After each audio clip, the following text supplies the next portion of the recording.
नमस्कार, आदाब। मैं अनूप सोनी क्राइम पेट्रोल सतर्क के ब्लैक हेडलाइंस अध्याय के आज के एपिसोड में आप सबका स्वागत करता हूं। सुखी इंसान से संतुष्ट परिवार से एक सुरक्षित समाज और सुरक्षित समाज से एक खूबसूरत दुनिया बनती है। लेकिन जिन रिश्तों पर विश्वास करके इंसान सुखी होता है, अगर वही रिश्ते गले का फंदा बन जाएं तो इस केस में एक हंसते खेलते परिवार की खून भरी दास्तां से नासिक और उसके आसपास के इलाकों में सनसनी फैल गई और जब सच सामने आया तब सब हैरान रह गए। हेलो डियर रीडर्स, मैं रत्ना। 3 दिन के लंबे इंटरवल के बाद आज ब्लॉग लिखने का टाइम मिला। क्या करें, 16 साल 7 महीने और 3 दिन हो गए मेरी प्रमोशन को। मैं एक असिस्टेंट बैंक मैनेजर से फुल टाइम होम मेकर यानी गृहिणी बनी। ऑफिस का पहला प्रोजेक्ट याद रहे ना रहे, पर घर के सारे प्रोजेक्ट्स अच्छे से याद रहते हैं। मेरा पहला प्रोजेक्ट अब 16 साल का हो गया है। शैली नाम है उसका। मॉम, आपकी कॉफी। Thank you. पहले आई बोल। आई। और मेरा दूसरा प्रोजेक्ट 6 साल का हो गया है। इस प्रोजेक्ट का नाम है संजू। मम्मा, मेरा स्कूल बैग कहाँ है? लाइफ की भागदौड़ में अपनी बात आप तक पहुंचाकर मुझे बहुत सुकून मिलता है। मैडम, मेजरमेंट के लाए। आप कौन और मास्टर जी क्यों नहीं आए? मास्टर जी का तबीयत खराब है और मैं इनका भतीजा हूँ। आइए अंदर है। ये साड़ी रखी है, ये तो इसकी फॉल बीडिंग भी करनी है और जो इसमें ब्लाउज पीस है उसे शैली के लिए ब्लाउज सिलना है। मास्टर जी, आप मेजरमेंट लीजिए।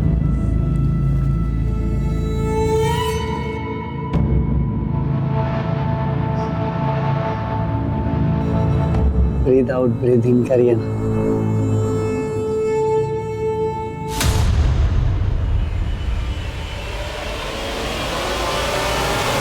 क्या बदतमीजी चीज है? हाँ?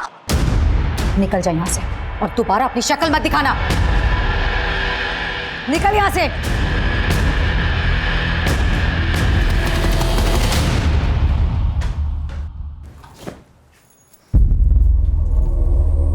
मॉम, मेरे पास ना आपके लिए एक सरप्राइज है। सी, देखो तो ऑनलाइन ना डिस्काउंट चल रहा था, इसलिए मैंने बाय किया। कल रात ही डिलीवर हुआ है। आप ये पहन के बहुत अच्छे लगोगे। प्लीज प्लीज प्लीज एक बार।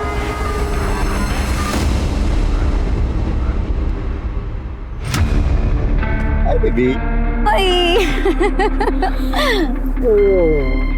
किसी को पता तो नहीं चला तुम मुझसे मिलने आ रही हो? बिल्कुल नहीं, मैंने डाउट नहीं होने दिया किसी को। No phone calls. यस।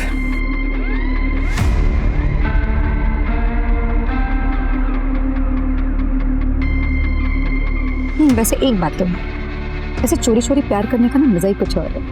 कब तक हम इस तरह से वेट करते रहेंगे और चुप चुप करके मिलते रहेंगे? वैसे बहुत खूबसूरत लगेगा तुम। अच्छा, वैसे हस्बैंड ऑफिस गए और बच्चे भी बाहर हैं, तो क्या इरादा है?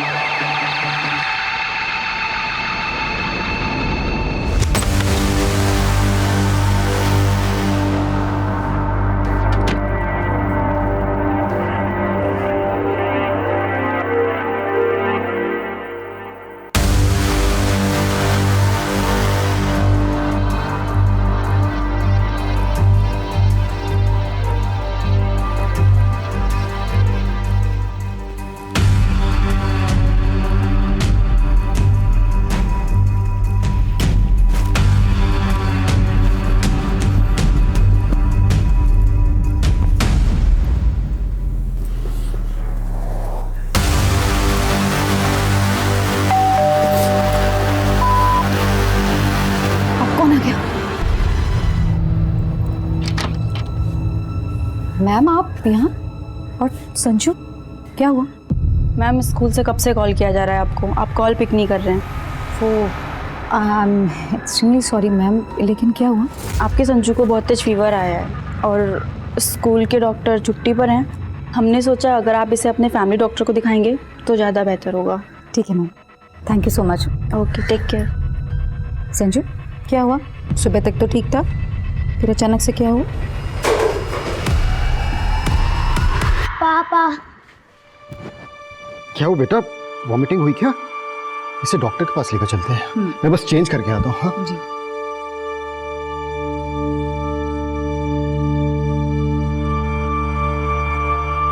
देखिए, घबराने की कोई बात नहीं। मैं कुछ मेडिसिन लिख देता हूँ, वो आप दे दीजिएगा, और अभी एक इंजेक्शन दे देता हूँ।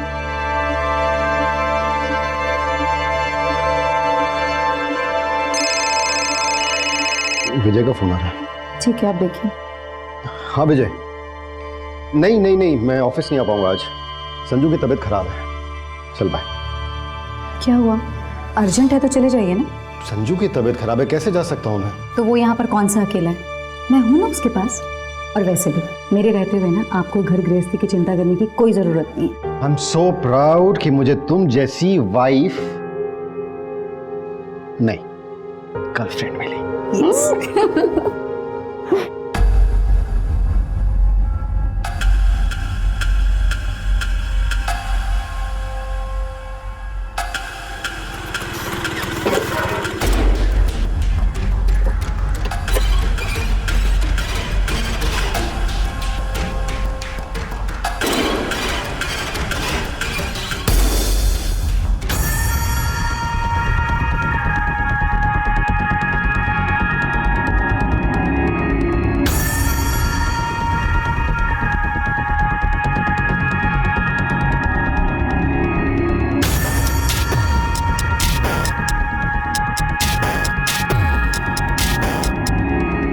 ओ लैला मजनू, इधर आओ।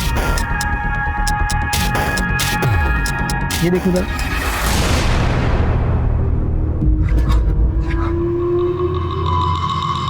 शाने, क्या ये रिकॉर्ड क्या तू? हाँ डिलीट करता उसको। कर डिलीट, कोई फायदा नहीं। उसे देख रहा, दोस्त है मेरी, उसके पास भी इस वीडियो की कॉपी है। 15,000 लगेंगे। तुम्हें ब्लैकमेल कर रहा है? डिलीट करवा। पूरे पैसे दे तभी डिलीट करो। ए तेरा मुंह तोड़ दूंगा मैं, समझा? ज़्यादा होशियार हो गई। ये अपलोड कर दे तू। ओए रुक। अरे यार इतने में क्या होगा भाई? ये चिंदी तो समझ के रख लो तुम्हारे पास। नहीं चाहिए तो अपलोड कर दे यार। नहीं चाहिए। नहीं रुको मेरी बात सुनो। अभी तुम इतना रखो, बाकी पैसे हम कल दे देंगे। कल 11 बजे बाहर मिलना। अगर कोई होशियारी की ना तो तुम दोनों को सोशल मीडिया पे स्टार होने से कोई रोक नहीं सकता। कल दे देंगे पैसे।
सर मैं सुबह सुबह काम के वास्ते आई, देखा तो दरवाजा खुला था। अंदर आई तो ये सब। महेंद्र चेक करो।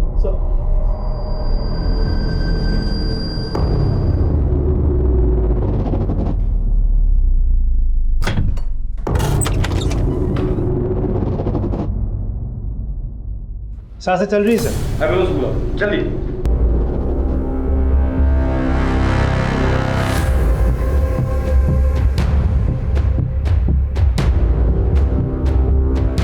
सर घर में किसी भी चीज की चोरी नहीं हुई है सर, क्योंकि अलमारी लॉकर सब सेफ है।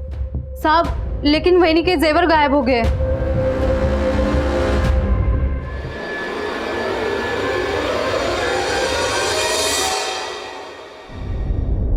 सर किचन में फ्रिज के अंदर और बाहर ब्लड स्टेंस मिले हैं।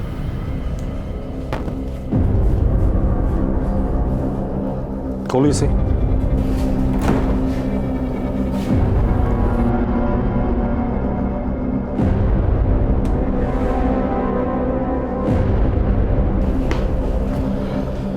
इनके अलावा घर में और कौन कौन रहता है? शैली मैडम। लेकिन साहब शैली मैडम कहाँ है? उसका कमरा कहाँ है? सर ऊपर है।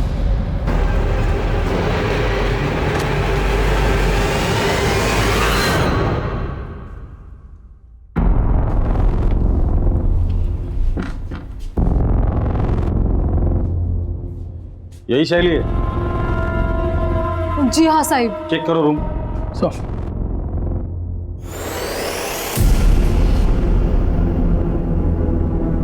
शैली का मोबाइल है? हाँ मैडम कोई लॉक है। ताज्जुब की बात है, आजकल के बच्चे खाना खाना भूल जाते हैं लेकिन मोबाइल साथ में लेकर जाना नहीं भूलते।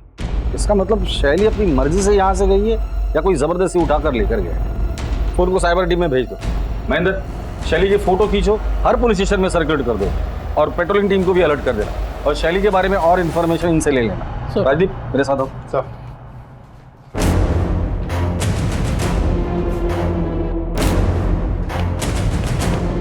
अभिषेक, आस पड़ोस में इस फैमिली के बारे में पूछताछ करो। सर बड़ा अजीब केस देखा ये।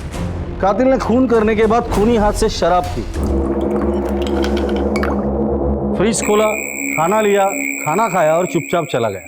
ये जरूर साइको किलर होगा जो खून करने के बाद अपने किए का जश्न मना कर गया है। काम करो, या जितने भी ब्लड सैंपल्स हैं सब जमा करो और लैब में भेज दो। इनके अलावा अगर कोई और ब्लड मिलता है तो वो कातिल का ब्लड होगा। सर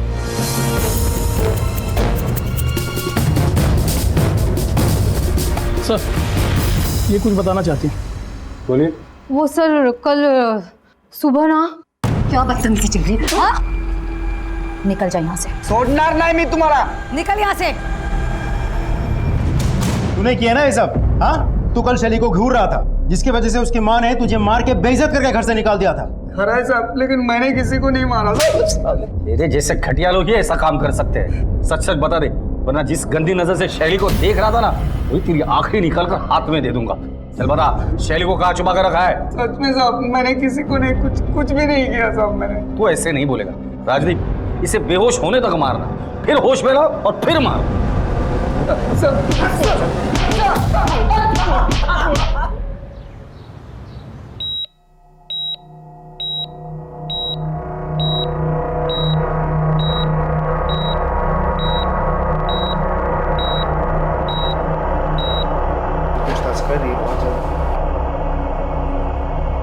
जी डॉक्टर साहब, पेशेंट की हालत कैसी है? सर, पेशेंट की हालत बहुत ही क्रिटिकल है, but we are trying our best.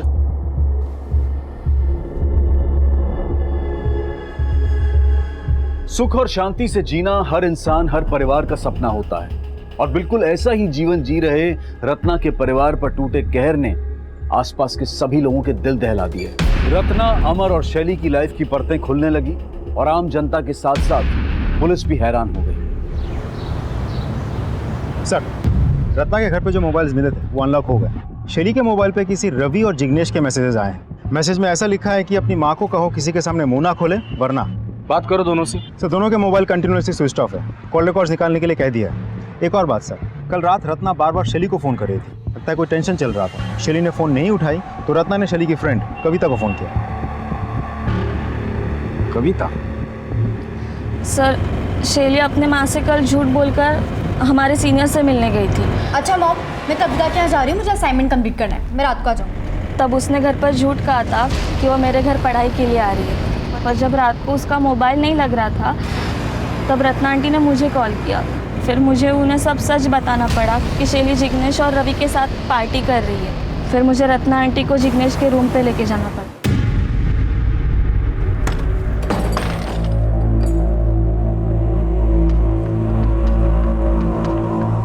क्या चल रहा है यहाँ पर ये सब? हाँ, क्या कर रहे थे तुम मेरी बेटी के साथ? बोल दे, करे पूछ रही हूँ मैं तुमसे कुछ। शैली उठ बेटा, चल। एक बात और, जो हरकत तुम लोगों ने मेरी बेटी के साथ की है, दोबारा ये हरकत तुम लोग किसी भी लड़की के साथ ना कर सकते। इसलिए तुम्हारी इस करतूत के बारे में ना मैं सिर्फ तुम्हारे पेरेंट्स को नहीं कंप्लेन करूंगी, उसकी कंप्लेन मैं तुम लोगों के कॉलेज में करूंगी और पुलिस में करूंगी। चल।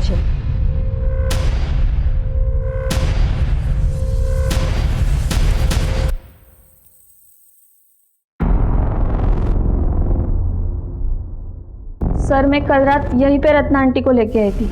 ये जिग्नेश और रवि, इन दोनों के मोबाइल सर्विलेंस पे डाल दो और उनके माँ बाप से बात करो। अगर वो कुछ नहीं बताते तो उनके मोबाइल भी सर्विलेंस पे डाल दो और उनके डेबिट कार्ड, क्रेडिट कार्ड दोनों पे नजर रखो। इन दोनों के फोटोज हर जगह पे सर्कुलेट करो।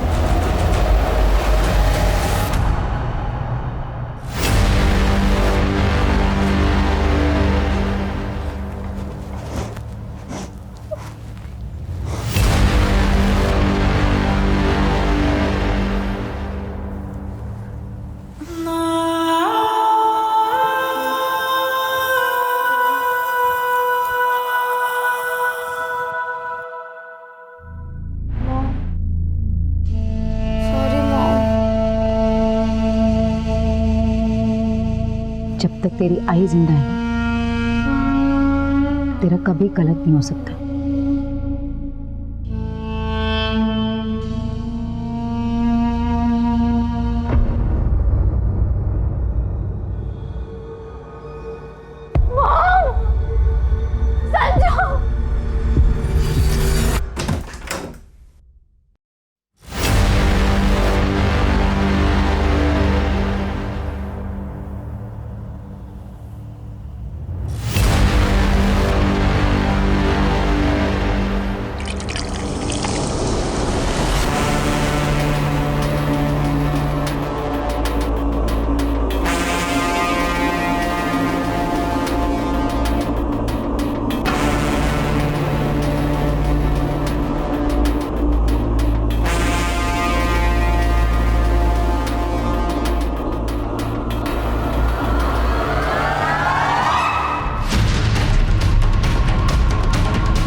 सर, ये विजय है, अमर के बिजनेस पार्टनर।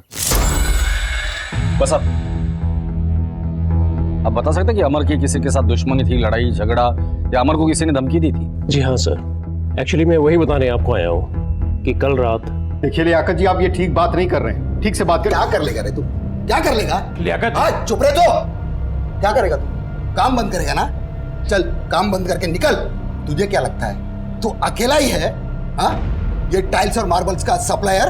हमारा 11 लाख रुपए पहले क्लियर करिए, उसके बाद आपको जिससे काम करवाना आप करवा सकते हैं। लियाकत जी ठीक नहीं है। तेरे को ठोकू क्या? दोबारा पैसे मांगने के लिए आया ना तू, तेरे साथ साथ तेरी बीवी और बच्चों समेत सबको उड़ा दूंगा, समझा क्या तू? मैं बोल रहा हूं ना तेरे को। लियाकत अली, बस चला चलो इसको।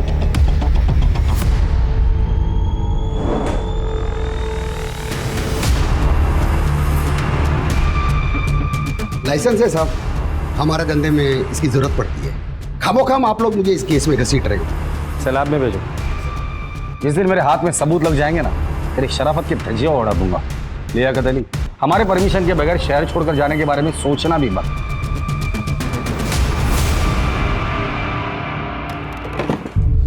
अमर को होश आ गए? नहीं सर, अभी बेहोश है सर। डॉक्टर उसे रिवाइव करने की पूरी कोशिश कर रहे हैं। सर, रत्ना और अमर के मोबाइल में किसी योगेश ने धमकी भरे मैसेजेस भेजे थे। योगेश कौन है? पता लगा लिया सर?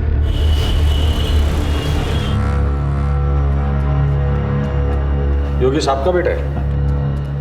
नहीं साहब, हमारा बेटा नहीं। ये पिछले जन्म में हमने बहुत बड़ा कुछ पाप किया होगा, तो उसका बदला लेने के लिए इस जन्म में हमारे घर में पैदा हुआ। ओ बाबा, ओ बाबा, ओ कंजूस बुड्ढे, पैसे चाहिए मेरे को, पैसे दे, पैसे दे। चल काय झाला पोरे? तू खाना परोस चल। अरे कितनी बार तेरे को बोला, हाँ काहीतरी नोकरी कर, काम धंदा कर, ये धंदे छोड़ दे. फालतू शिकवायचं नाही मला. कत जायचं नाही माझ्या. ए बाबा, तेरे सामने हाथ जोड़ता हूँ, जा तू जा, निकल जाए यहाँ से. युग है ना, बाप मरने के बाद बेटे के नाम पे घर होता है, और कैसे होता है ना मेरे को अच्छी तरह से आता है. बताओ क्या, बताओ. योगेश की वजह से हम बदनाम हो चुके हैं. हमें शक है कि योगेश ने रत्ना नाम की औरत का रेप किया, मर्डर किया, उसके बेटे को मारा और उनकी जवान लड़कियों को अगवा किया. योगेश इस वक्त कहाँ है? मालूम नहीं सर.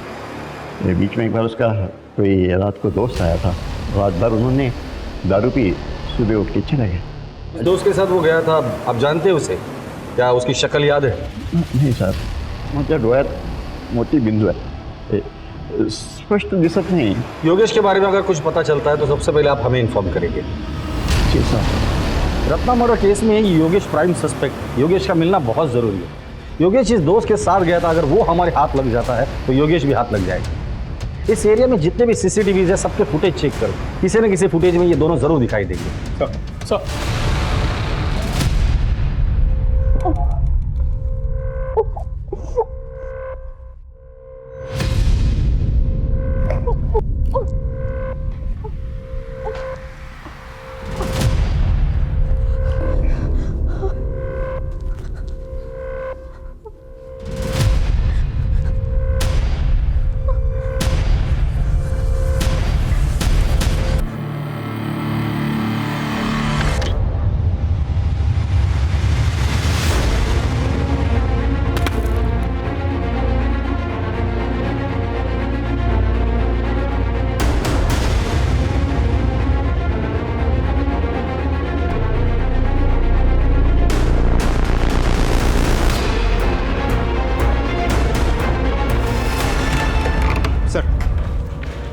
योगेश का कॉल रिकॉर्ड आ गया.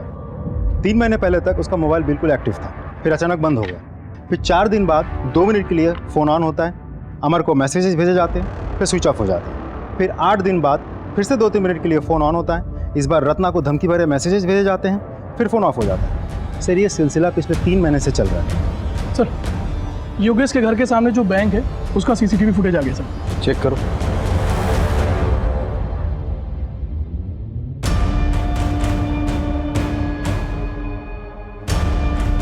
यही वो आदमी जिसके साथ योगेश 3 महीने पहले कहीं चला गया था. इस आदमी के जरिए हम योगेश तक पहुंच सकते हैं. पता करो ये आदमी है कौन और कहाँ रहता है.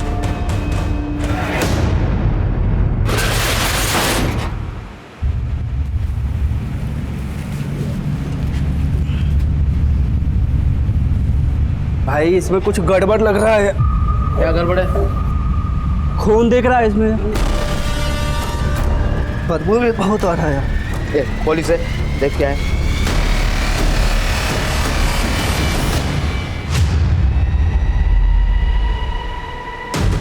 Hello police. Sir AB road पे एक टेम्पो में लाश मिली है सर. वो लाश हमारे वहाँ दर्ज मिसिंग कंप्लेन की फ़ोटो के साथ मैच होती है. एक बात और सर, वो टेम्पो जिस मित्तल ट्रेडर के वहाँ से लोड हुआ था वो भी हमारे ही ज्यूरिडिक्शन में आता है.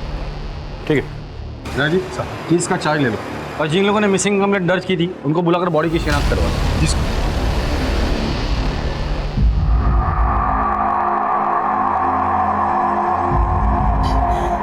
समीर, समीर, देवा ये क्या किया मेरे कुत्ते के साथ?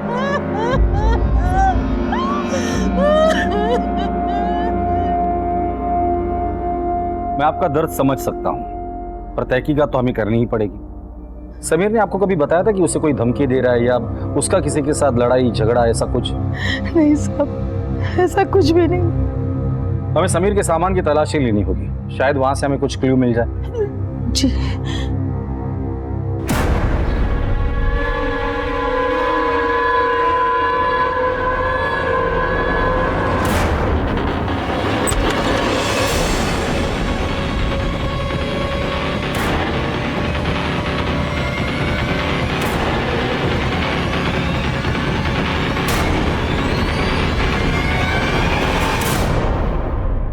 ये हार्ड डिस्क और लैपटॉप समीर का है, जिसमें बहुत सारे आपत्तिजनक वीडियोस हैं। ये समीर के पास कहाँ से है?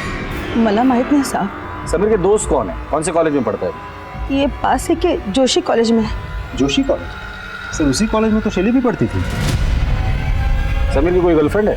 ते पण माहित नहीं, पर सीमा के साथ दोस्ती थी उसकी, वो उसके साथ ही घूमता था। ये सीमा रहती कहाँ है? आइए सर, ये सीमा का रूम है सर। तलाशी लो। सर सीमा यहाँ कितने सालों से रेंट पे रह रही है? सर 2 साल से रह रही है। उसका परमानेंट एड्रेस है? जी सर है।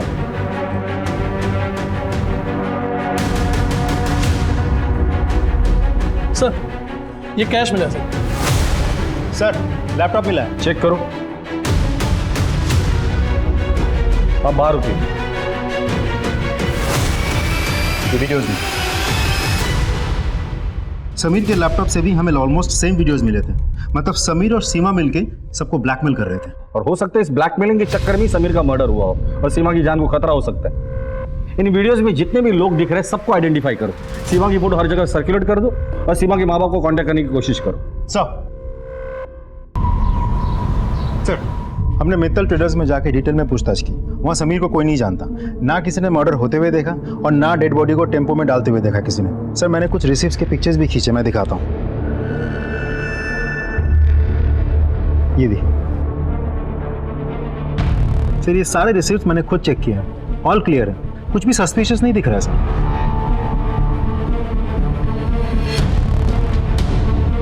समीर और सीमा के पास जो वीडियोस मिले थे उसमें से लास्ट वाला वीडियो प्ले करो। पॉज करो। ये आदमी कौन है? हाँ माल पहुंचने वाला होगा, देखिए। अच्छा भी फोन करता हूँ थोड़ी देर में आपको। जी ये जो लड़का पीछे खड़ा है ये कौन है? अरे ये तो मेरा छोटा बेटा सूरज है। सूरज जी। समीर को क्यों मारा और सीमा कहाँ है? सर मैंने समीर को नहीं मारा सर, और मुझे नहीं पता कि सीमा किधर है। समीर के लैपटॉप में तुम्हारा एक एमएमएस मिला है। वो औरत कौन है? कौन है? सर वो मेरी दोस्त है, कंचन।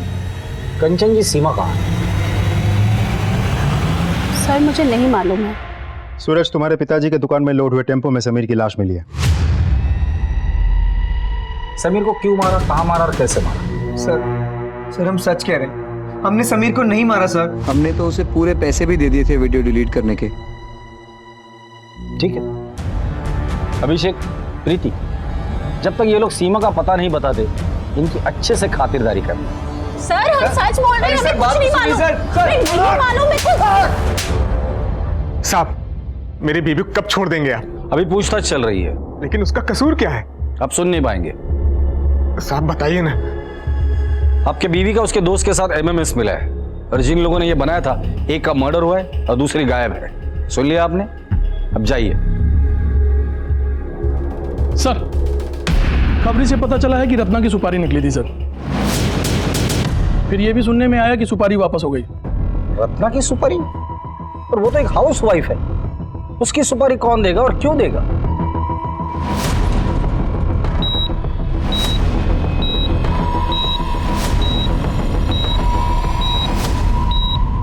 रत्ना, पहला सस्पेक्ट योगेश, जो उसे धमकी भरे मैसेजेस भेजता था। जिग्नेश और रवि, इन दोनों का रत्ना के साथ ड्रग्स को लेकर झगड़ा था। तीसरा लियाकत, लियाकत ने रत्ना और अमर को जान से मारने की धमकी दी थी। दोबारा पैसे मांगने के लिए आया ना तू, तेरे साथ साथ तेरी बीवी और बच्चों समेत सबको उड़ा दूंगा। चौथा अमर। अमर? अमर तो रत्ना का पति है और वो खुद जख्मी है, लेकिन जिंदा है। ऐसा भी तो हो सकता है कि रत्ना और संजू को मारने के बाद अमर ने अपने आप को जख्मी करके बाथरूम में बंद कर लिया हो। लेकिन सर घर पे हमें कोई खून से सना हुआ हथियार नहीं मिला और उसका खुद का सिचुएशन भी बहुत क्रिटिकल है। ताज्जुब की बात तो यही है कि हत्यारे ने हत्या करने के बाद उसी खूनी हाथ से शराब पी, खाना खाया और उसके बाद उसने चोरी भी की। पता करो इस तरह की वारदात और भी कहीं हुई है क्या? अगर हुई है तो उसके सारे डिटेल्स मुझे चाहिए सब। अब दूसरा मर्डर केस, समीर। अब इस समीर मर्डर केस में शैली, सीमा और समीर ये तीनों क्लासमेट हैं। क्या रत्ना और समीर इन दोनों के मर्डर केस एक दूसरे से जुड़े हुए हैं? 3 हत्याएं, एक गंभीर रूप से जख्मी और एक अगवा। अखबार की सुर्खियों और टीवी की ब्रेकिंग न्यूज पर छाए इस केस की गुत्थियां दिन ब दिन उलझती जा रही थी। पुलिस को उस एक तिनके की तलाश थी जिसके सहारे वो गवाहों और सबूतों के साथ कातिल को पकड़ पाए, और आखिरकार पुलिस को ऐसा एक तिनका, एक सुराग मिल गया। सर, योगेश जी दोस्त के साथ गायब हुआ था, वो देव है। योगेश के कॉल रिकॉर्ड से पता चला कि 3 महीना पहले उसका फ़ोन बंद हुआ था, और जिस एरिया में बंद हुआ था उस एरिया में सिर्फ एक ही फार्म हाउस है जो देव का है, और उसके बाद उसका फ़ोन कभी कभार ऑन ऑफ होता रहा।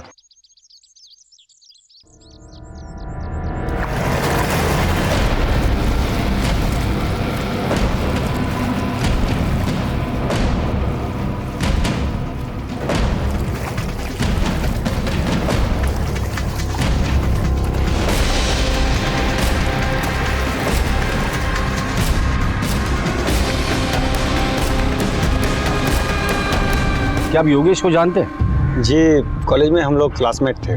3 महीने पहले योगेश आपके साथ उसके घर से निकला था, फिर इसी एरिया में आकर उसका फ़ोन हमेशा के लिए स्विच ऑफ हो गया था, फिर रेयरली ऑन हुआ। ऐसा क्यों? हाँ, याद आया। हुआ यूँ था सर कि वो ऐसे ही तफरी करने आया था, उसकी मोबाइल की बैटरी ख़त्म हो गई थी।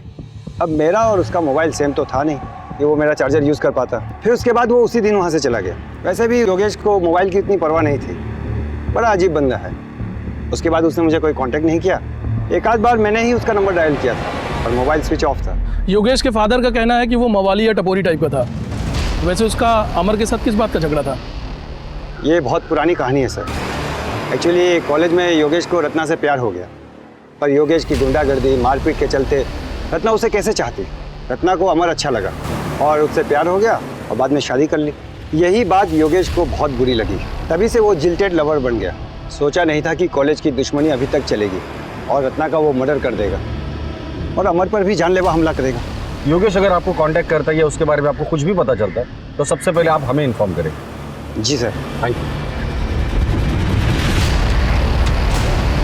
हेलो, हाँ, ओके सर। जिग्नेश के पिताजी ने इगतपुर के एक लॉज में 40,000 रुपये ट्रांसफर किए हैं। प्रशांत, गाड़ी घुमाओ।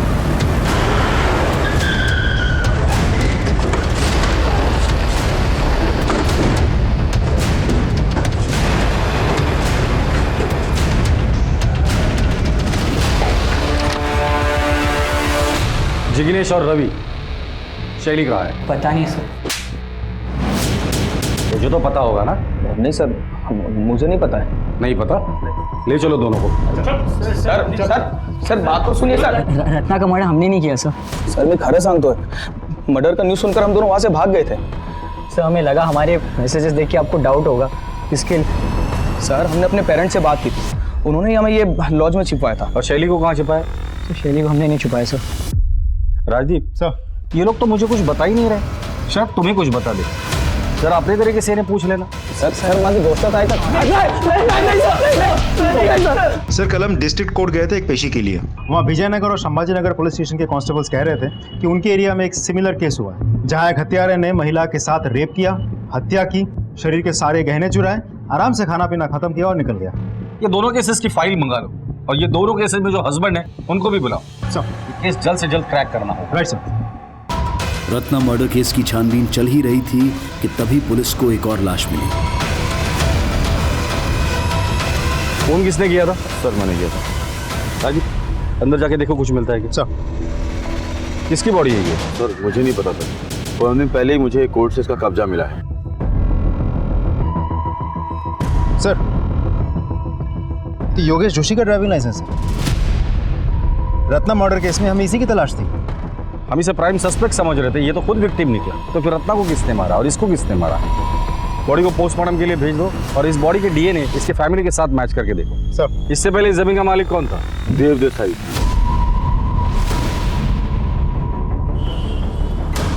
देखो सब अजब इत्तेफाक है। 3 महीने पहले योगेश गायब होता है, आखिरी बार आपके साथ था। फिर योगेश का फोन बंद होता है आप ही के यहाँ पर। अब योगेश की लाश मिल गई, वो भी ऐसी जमीन पर जिस पर आपका कब्जा था। अब तो बताइए योगेश को क्यों मारा?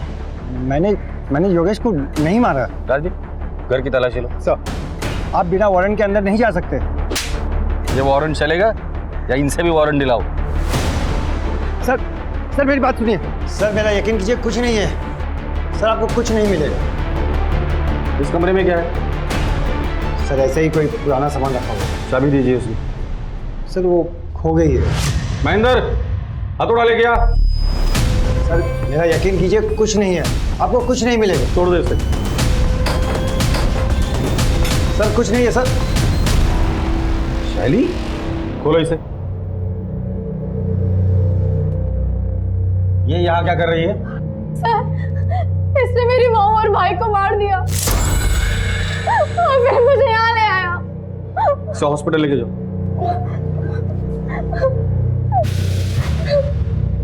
सर उसे गलतफहमी हुई है, मैंने रत्ना और संजू को नहीं मारा। इतनी रात तो अमर के घर पे क्या करने गया था? सर इन सब के पीछे अमर का ही हाथ है।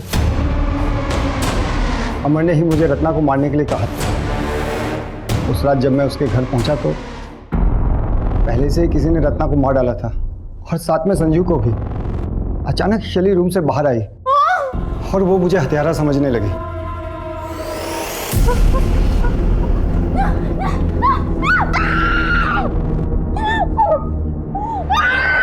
मैं शैली को मार नहीं सकता था क्योंकि वो मेरे दोस्त अमर की बेटी है। फिर मैंने सोचा कि जब पुलिस असली हत्यारे को पकड़ेगी या अमर को होश में आने के बाद ये बताएगा कि असली कातिल मैं नहीं कोई और है, तब मैं शैली को छोड़ दूंगा। और अगर अमर को होश नहीं आता और असली कातिल पकड़ा नहीं जाता तो शैली के साथ क्या करता? जिंदगी भर यही रखता उसे? सर सब कुछ इतनी जल्दी हुआ कि इतनी दूर की बात मैं सोच ही नहीं पाया। ये अमर रत्ना को क्यों मारना चाहता था? सर सारा का सारा बिजनेस रत्ना के नाम पर था जो काफ़ी नुकसान में चल रहा था। और योगेश, उसे क्यों मारा तुमने? सर इसके पीछे भी अमर की साजिश है। सर 1 साल से प्लानिंग चल रही थी। योगेश कॉलेज के टाइम से जिल्टेड लवर था। प्लान ये था कि सबसे पहले योगेश को मार डालेंगे, फिर उसके मोबाइल से अमर और रत्ना के मोबाइल पे धमकी भरे मैसेजेस करेंगे, उसके बाद रत्ना को मारकर सारा ब्लेम योगेश पे डालेंगे। फिर मैंने योगेश को मारकर उसकी लाश को अपनी ज़मीन में गाड़ दिया ताकि कोई सुराग न मिले। लेकिन मैंने रत्ना और संजू को नहीं मारा। ले चलो इसे। सर मेरी बात सुनिए। आइए सर, संभाजी नगर और विजयनगर दोनों केसेस के हस्बैंड। बस अब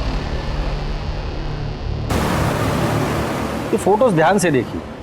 अब इनमें से किसी को जानते हैं?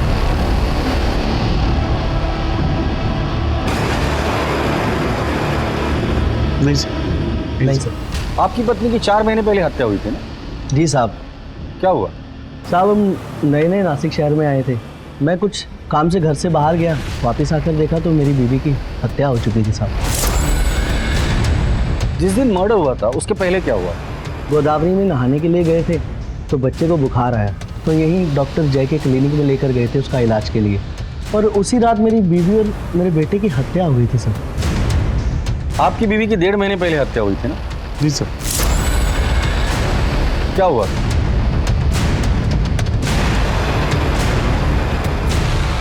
आप अपने बेटे का इलाज कराने डॉक्टर जय के क्लिनिक गए? जी साहब। और आप भी डॉक्टर जय के क्लिनिक गए? Yes sir. तीनों केसेस में मोडस ऑपरेंडी बिल्कुल सेम है। अब तो ये डॉक्टर जय ही हमें बताएगा इन तीनों मर्डर से उसका क्या कनेक्शन है। डॉक्टर साहब, पिछले कुछ दिनों से शहर में अजीब सिलसिला शुरू है। संध्या अपने बच्चे के साथ आपके क्लिनिक में आती है, उसी रात संध्या के साथ रेप होता है और उसका मर्डर हो जाता है। फिर पूनम अपने बच्चे के साथ आपके क्लिनिक में आती है, उसी रात पूनम के साथ भी उसका रेप होता है, उसका मर्डर हो जाता है। फिर रत्ना आपके क्लिनिक में आती है और उसी रात रत्ना का भी रेप होता है और उसका मर्डर हो जाता है। तीनों केसेस में मोडस ऑपरेंडी सेम है। कातिल पहले रेप करता है, फिर मर्डर, फिर उसी घर में शराब पीता है, खाना खाता है और चला जाता है। और हमने सुना है आपको भी खाने पीने का बहुत शौक है। देखिए साहब, मैं एक डॉक्टर हूँ, कोई कातिल नहीं। लोगों को बचाना मेरा काम है, उनको मारना नहीं। रत्ना का मर्डर जिस दिन हुआ था उस रात आप कहाँ थे? सर मैं कॉन्फ्रेंस में था। आपके क्लिनिक में और कौन कौन काम करता है? एक कंपाउंडर और एक नर्स। ठीक है, जरूरत पड़ेगी तो दोबारा आएगी। इन्वेस्टिगेशन में हर दिन एक नया मोड़ आ रहा था। जांच का दायरा बढ़ता जा रहा था। संदिग्ध बहुत सारे थे लेकिन पुख्ता सबूतों के साथ हत्यारा नहीं मिल रहा था। और फिर पुलिस ने ऐसा पासा फेंका कि हत्यारा जाल में फंस गया।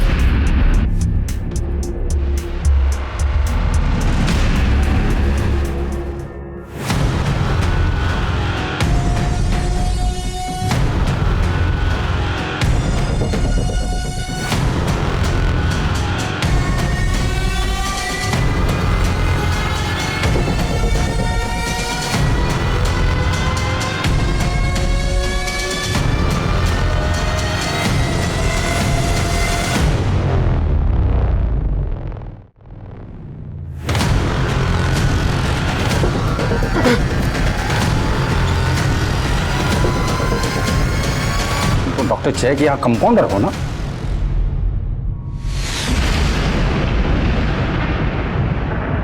साहब, मैं बहुत सीधा साधा आदमी हूँ। मैं सीधी सादी जिंदगी चाहता था। मैं जब काम करके घर जाता था कि मेरी बीबी मुझसे 2 मीठे बोल बोले, प्यार मोहब्बत से बात करे। मेरी गलत लड़की शादी हो गई थी, सब जीना हराम हो गया था। वो चाहती थी कि उसका पति दिन रात मेहनत करके उसके हाथ में पैसे दे। तुम्हारी तनख्वाही कितनी है जो तुम मुझे दोगे, उसमें से भी काट कर? पिछले महीने भी तो दिया था तुमको, कुछ बचे हो? हाँ, तो पिछले महीने क्या कितना दे दिया था? अरे मेरी तो किस्मत ही फूटी है जो तुमसे शादी हुई मेरी। हाँ, तो कमाते हो अच्छा, न शक्ल अच्छी है, नहीं रहना है मुझे तुम्हारे साथ। उसको मेरा चेहरा, मेरा शरीर, मेरा घर, मेरा कपड़ा, मेरा विचार कुछ भी नहीं पसंद आता था। क्लिनिक में जब भी मैं किसी औरत को देखता कि वो अपने पति को प्यार से उसका ख्याल रख रही है तो मुझे जलन होने लगती थी। मैं उसको पाने के लिए बेचैन हो जाता। इसलिए केस पेपर से उसका एड्रेस लेके मैं उसके घर पहुंच जाता था। सोनिया और पूनम से मैंने खूब मजा लिया, लेकिन रत्ना के केस में मुझसे गड़बड़ी हो गई।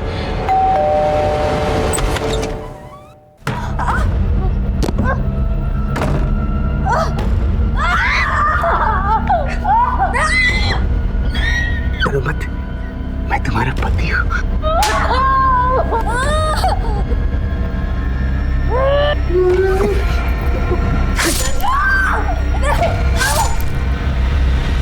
कुछ देर के लिए मुझे ऐसा लगता कि वो मेरा ही घर है, वो मेरी पत्नी, और मार देता था क्योंकि और किसी और की नहीं हो सकती। खाता पीता खूब एंजॉय करता। खा पी के जब मैं घर से बाहर जाने लगा तभी उसका पति आ गया। तुम? रत्ना? संजू! रत्ना! संजू!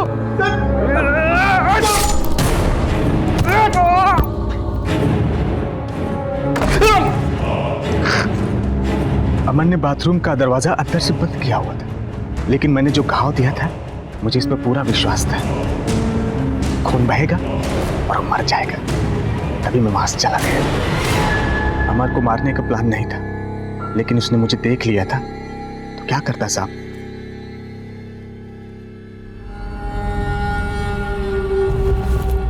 ये पेंडेंट तो हमने सीमा के गले में देखा था, हमने उसके फोटो में देखा था। जी सर। एक मिनट, समीर और सीमा तुम्हारी बीवी को ब्लैकमेल कर रहे थे। समीर का मर्डर हो गया और सीमा गायब है। इन सब के पीछे तू ही तो नहीं है? बोल। साहब, मेरी बीवी कंचन और उसका यार सूरज दोनों को फोन पे बात करते हुए सुना था कि सीमा और समीर उसका वीडियो बना के उसको पैसे के लिए ब्लैकमेल कर रहे हैं। मैंने सोचा अगर समीर को मार के सीमा को मैं अगवा कर लेता हूँ तो ब्लेम कंचन पे जाएगा और मेरा बदला पूरा हो जाएगा। तो मैंने समीर को मार दिया और सीमा को कमरे में बंद करके रखा।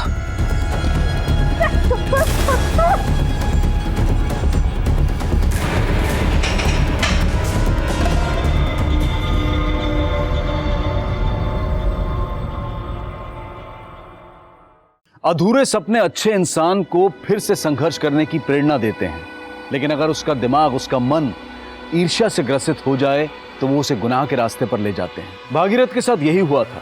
सुशील, संस्कारी और पति से प्रेम करने वाली पत्नी ना मिलने से वो इतना डिस्टर्ब हो गया था कि उसने अपने संपर्क में आने वाली सुशील और संस्कारी महिलाओं को अपना शिकार बनाना शुरू कर दिया। अगर भागीरथ अपने मन में उठ रही नफरत और जलन के तूफान से सतर्क होता, चुभने वाले रिश्ते से सही समय पर मुक्ति पाता, तो वो सीरियल किलर नहीं बनता।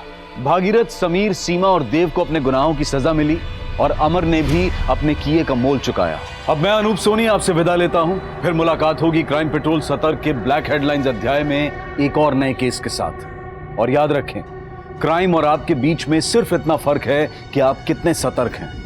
सतर्क रहें, सुरक्षित रहें। जय।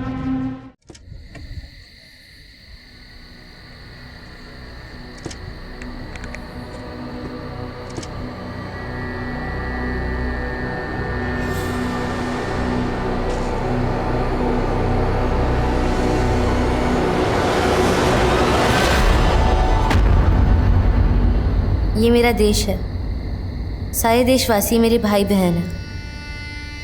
15 अगस्त पर स्कूल में यही स्पीच दी थी, सुनकर मम्मी पापा टीचर सब बहुत खुश हुए थे। लेकिन आज यहाँ उनमें से कोई नहीं है जो मुझे बचा सके।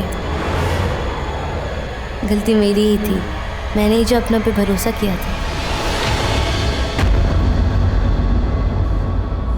नमस्कार, आदाब। मैं अनूप सोनी क्राइम पेट्रोल सतर्क के ब्लैक हेडलाइंस अध्याय के आज के एपिसोड में आप सबका स्वागत करता हूं। कहते हैं कि आज की इस मतलबी दुनिया में अगर कहीं मासूमियत बची है तो वो सिर्फ बच्चों में बची है। लेकिन ये मंजर कुछ अलग ही कहानी बयां कर रहा था। 12-13 साल की कच्ची उम्र की लड़कियां अपनी ही एक उम्र की लड़की को दफना रही थी। क्या इन लड़कियों ने ही उसे मारा था? ऐसा कदम इन लड़कियों ने किसी सामान्य परिस्थिति में तो नहीं उठाया होगा। क्या मरने वाली लड़की ने कुछ असामान्य किया था?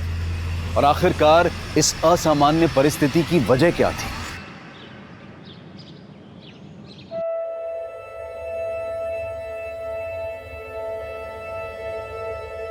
हैप्पी बर्थडे खुशी। देखो देखो हम तुम्हारे लिए क्या लेकर आए हैं। तुम्हारा एकदम फेवरेट गिफ्ट। इसको आंख बंद करके खोलना। चलो आंख बंद करो। हाँ खोलो। दादू हम बाद में खोल लेंगे।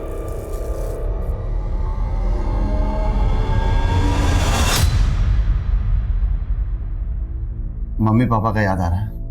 याद तो आ रहा है दादू, मगर उनके बारे में कुछ याद नहीं आ रहा। हमें कैसे खिलाते थे, हमें प्यार से क्या बुलाते थे। कोशिश तो की है मगर याद नहीं आया।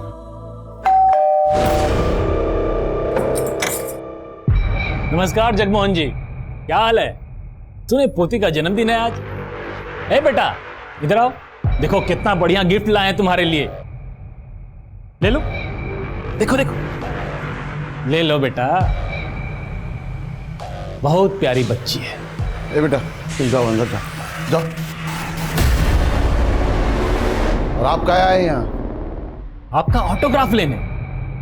आप हमारे लिए कोनो फिल्म स्टार से कम थोड़े ही हैं। ए जगमोहन जी, आज बहुत शुभ दिन है, मान लीजिए हमारी बात, साइन कर दीजिए ना। सिन्हा जी, हम कितनी बार आपसे कह चुके हैं कि हम ये घर नहीं बेचें।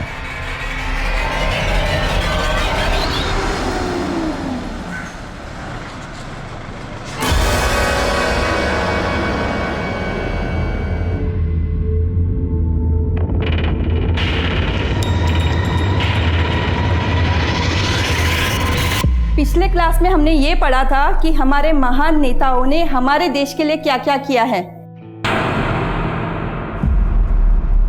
मधु, श्रेया कहाँ है? मैंने तो उससे सुबह क्लास में देखा था। पता नहीं मैडम, ब्रेक के बाद दिखी ही नहीं। दिखी नहीं का मतलब? बंसी। हाँ मैडम। अच्छा, तुमने 9th स्टैंडर्ड की श्रेया मिश्रा को स्कूल में देखा है? नहीं मैडम, हमने तो नहीं देखा। अच्छा एक काम करो, स्कूल के ग्राउंड में और पूरे स्कूल में चेक करो, अगर वो कहीं दिखती है तो प्लीज मुझे बता देना। जी ma'am.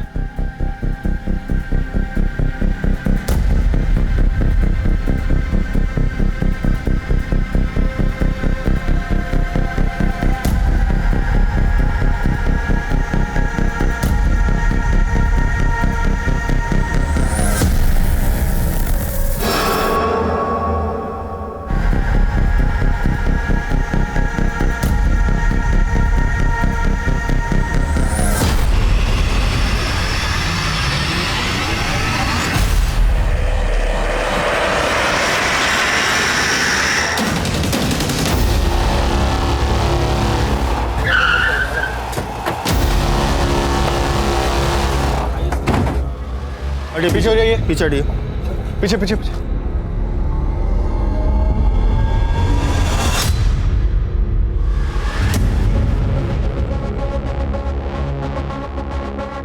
Sir sir prima facie तो लगता है जैसे बच्चे की मौत सर पे चोट लगने की वजह से हुई है। ये देखिए इसके माथे पे चोट का निशान है, लगता है इसका सर यहाँ पे टकराया होगा। शर्मा, बॉडी को पोस्टमार्टम के लिए भेजो और इस बच्ची के माँ बाप से कांटेक्ट करो। सर, हमने इन्फॉर्म किया इसके पेरेंट्स को। आप कौन? जी, हम प्रजक्ता मंडल, इस स्कूल के प्रिंसिपल। लेकिन श्रेया यहाँ बैक गेट पर करने क्या आई थी? आपके स्टाफ का भी कहना है कि ये दरवाज़ा बंद रहता है और स्टूडेंट्स भी यहाँ आते जाते नहीं है। सर, हमें नहीं पता, हम सब इसी बात से हैरान हैं। लेकिन किसी ने तो श्रेया को यहाँ आते हुए देखा। हमारी बिटिया क्या होगा? बिटिया हमारी आपकी जिम्मेदारी थी हमारी बच्ची का ख्याल रखने का, इसकी जिम्मेदार आप हैं। आइए प्राजक्ता जी, इस गेट की चाबी जिसके पास रहती है या जिसके पास आ सकती है, मुझे उन सबसे पूछताछ करनी है। पुलिस श्रेया के कातिल को ढूंढने में लगी हुई थी और इसी दौरान शहर में एक और चौंकाने वाली घटना घट चुकी थी। साहब, खुशी नाम है हमारी पोती का।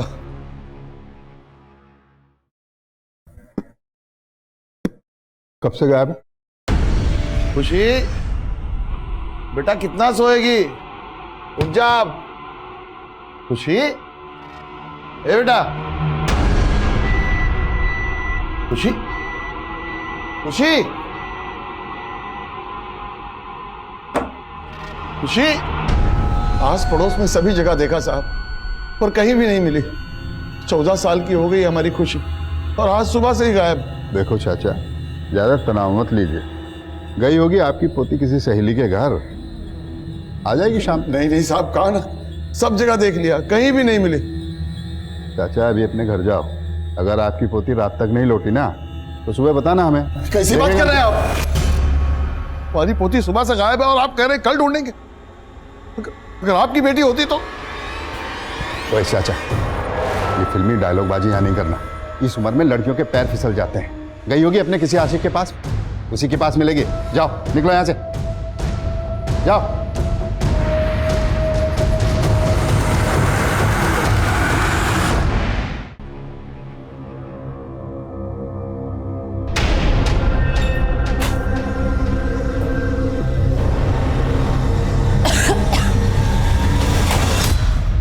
श्रेया के कातिल के बारे में कुछ पता चला क्या? दवाई ली तुम? दवाई का छोड़िए, हम क्या कहते हैं, हमें नहीं लगता है पुलिस वालों से कुछ हो पाएगा। हमें ही किसी बड़े अफसर से बात करना होगा। संभालो अपने आप को। देखो, अब हम कुछ भी कर लें, श्रेया तो वापस नहीं आएगी ना। बेहतर यही होगा कि तुम श्रेया को भूल जाओ। सर, श्रेया की पोस्टमार्टम रिपोर्ट के मुताबिक श्रेया की मौत सर पे चोट लगने की वजह से ही हुई थी। सेक्सुअल असॉल्ट का कोई क्लू? नहीं सर। एक स्कूल जाने वाली बच्ची को उसी के स्कूल में कोई क्यों मारेगा? स्कूल के पीछे वाले गेट की चाबी जिन 4 लोगों के पास थी, उनसे बात हुई? सर, 3 लोगों से तो बात हो चुकी है, लेकिन चौथे शख्स से बात नहीं हुई। स्कूल का स्वीपर प्रकाश कुमार, जिस दिन श्रेया का मर्डर हुआ उसी दिन से गायब है। उसका फोन ट्रैकिंग पे डालो। सर, मैंने फोन ट्रैक किया, उसका फोन भी श्रेया के मर्डर वाले दिन से ही बंद है। शर्मा, ये इत्तेफाक नहीं हो सकता। जिस दिन उस बच्ची श्रेया का मर्डर हुआ उसी दिन से ये स्वीपर प्रकाश भी गायब है। एक काम करो, इस प्रकाश की कुंडली निकलवाओ और अपने खबरियों से बोलो काम पे लग जाए। फाइनली एक सस्पेक्ट तो मिला हमें। सर, सस्पेक्ट तो एक और भी है, श्रेया का फादर मिलिंद। कोई खास वजह? श्रेया को ब्रोन का टेस्ट था और इस बीमारी के चलते अक्सर सांस लेने में तकलीफ होती है। सर, श्रेया कई बार हॉस्पिटल में एडमिट भी रह चुकी है। सर, इस बीमारी के ट्रीटमेंट में काफ़ी खर्चा आता है।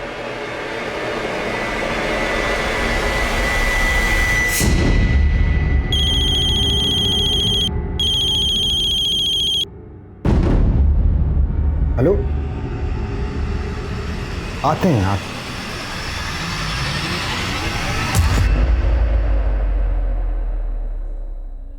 एक खुशी है लेकिन कुछ नहीं। और अब आए खुशी के जादू। अब खुशी खुश हो गई है ना। देखो बेटा, अब ऐसे ही हम लोग एक साथ हमेशा खुश रहेंगे। अगर ऐसे ही साथ रहेंगे तो बोर्डिंग स्कूल काहे भेज रहे हो हमें? हमारे यहाँ के सारे दोस्त हमसे दूर हो जाएंगे और हमें आपको छोड़ के नहीं जाना है। हम इस स्कूल में नहीं पढ़ सकते का? खुशी बेटा, तुमको अपने से दूर करना का हमको अच्छा लगता है, पर क्या करें, मजबूरी है हमारी। अब हम बूढ़े हो रहे हैं, हाँ, और ठीक से तुम्हारा परवरिश भी नहीं कर पा रहे हैं। दादू, हम कुछ नहीं जानते। हम आपको और अपने दोस्तों को छोड़कर ना कहीं नहीं जाएंगे, बता दे रहे हैं।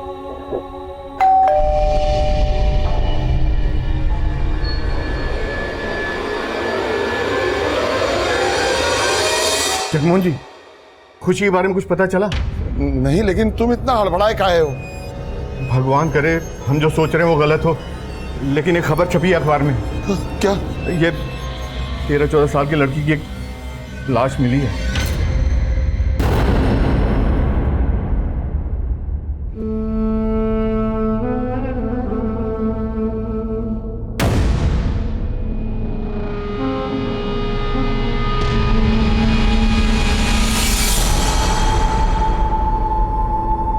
ये हमारी खुशी नहीं है।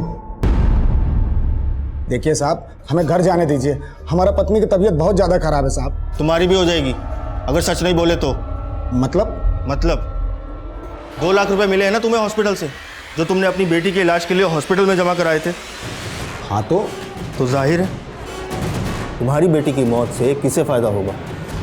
मतलब आपका कहना है कि पैसे के लिए हमने अपनी बेटी श्रेया को। हाँ बिल्कुल, आपको पैसे भी मिले और अपनी बेटी की देखभाल और परेशानी से छुटकारा भी मिल गया।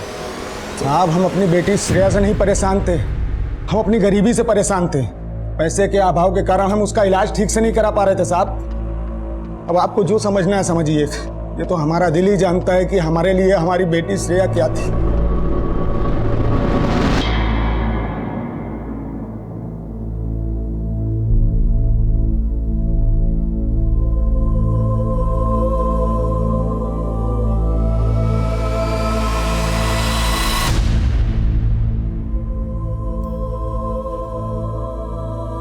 अरे वाह खुशी, तुम तो बहुत अच्छा ड्राइंग बनाती हो।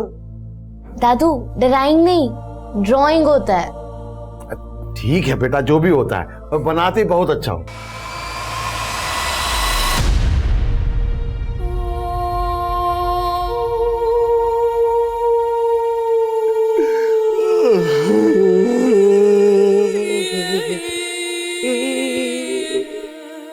एक तरफ श्रेया मर्डर केस में पुलिस हर मुमकिन एंगल टटोल रही थी और वहीं दूसरी तरफ खुशी मिसिंग केस। खुशी के दादा जगमोहन की लाख कोशिशों के बावजूद भी यह केस अब तक रजिस्टर नहीं हो पाया था। लेकिन खुशी के दादा ने हिम्मत नहीं हारी और वो अकेले ही अपनी पोती की तलाश में निकल पड़े। 2 महीने गुजर चुके थे, लेकिन दोनों ही केसेस में कोई प्रोग्रेस नहीं हुई थी। लेकिन इस सबसे दूर मुंबई में एक और ही कहानी घट रही थी।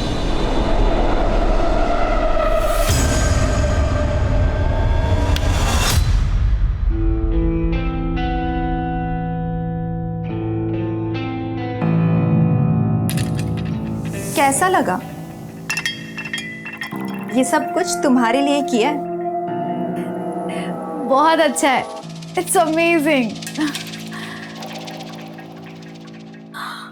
अ rose for my beautiful rose. मेरे लिए? Thank you.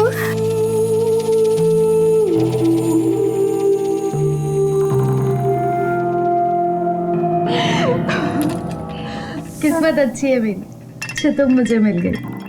तुम्हारी वजह से इतनी अच्छी नौकरी मिल गई, रहने को इतना अच्छा घर मिल गया। तुम तो मुझे देखते ही पसंद आ गई थी। अच्छा ये सब बातें छोड़ो, तुम्हारी जॉब की खुशी में लेट्स हैव सम फन।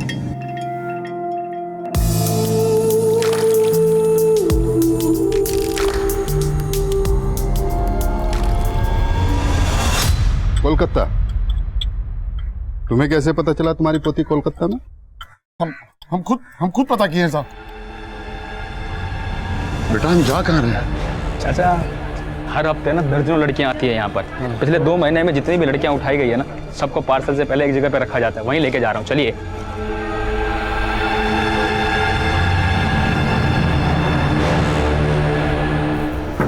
ये गेट कैसे खुला हुआ है? अरे बच्ची कहाँ गई? कहाँ है खुशी? खुशी कहाँ है बेटा? चाचा हम पता लगाते हैं, 1 मिनट।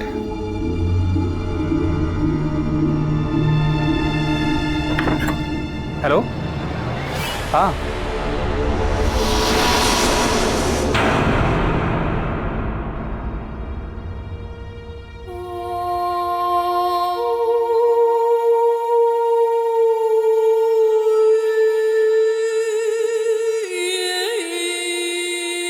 ये खुशी है, ये उसकी मम्मी, ये उसके पापा बेटा, और ये बेटा ये चौथे ना, ये मैं उसके दादू।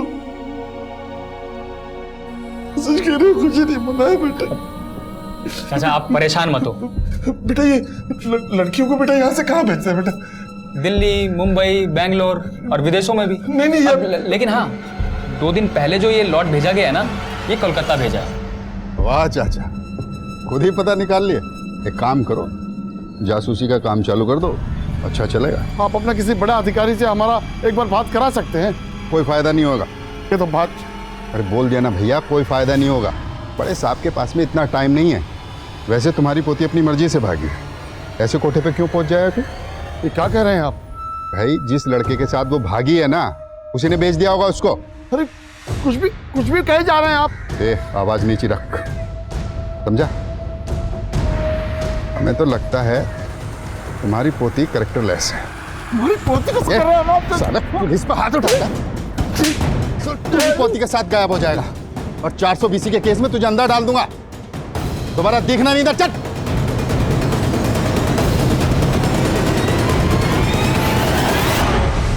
पुलिस कांस्टेबल ने खुशी के दादा के साथ जो बदसलूकी की थी उसका वीडियो देखते ही देखते पूरे शहर में वायरल हो गया। हम खुद को बहुत बेबस महसूस कर रहे हैं। आप लोगों से विनती है कि हमारी खुशी को ढूंढने में आप हमारी मदद करें। ये उसका फोटो।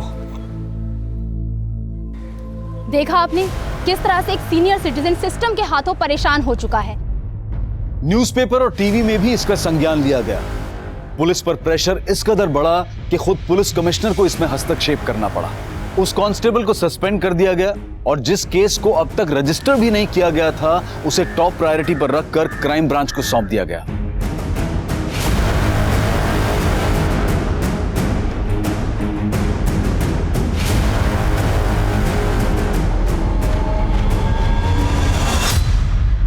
फोन अभी स्विच ऑफ आ रहा है सर। पड़ोसी से बात करते हैं। ओके।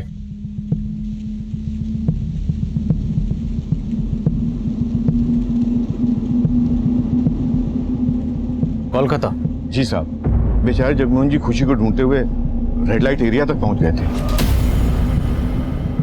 वहीं जाके उन्हें पता चला कि शायद उसे कलकत्ता भेज दिया गया है।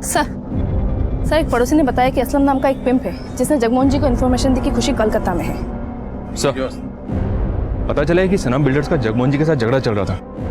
हमको पता है कि मोहल्ले के लोग आपके दबाव में साइन कर दिए, लेकिन हम आपके दबाव में नहीं आएंगे। दबाव अभी हमने बनाया कहाँ है। जब हम दबाव बनाते हैं ना तो आदमी दब के पिचक जाता। दबाव नहीं, प्यार से बोल रहे हैं। साइन कीजिए। दोबारा जब आइएगा तो कोई भारी धमकी सोच के आइएगा। हमारा फैसला तब भी नहीं बदलेगा। हम ये प्रॉपर्टी नहीं बेचेंगे।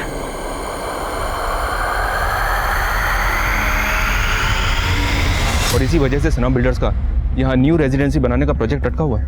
मिलर्स बिल्डर्स, और तुम असलम से बात करो। मैं कोलकाता जा रहा हूँ। सर। हाय करिश्मा।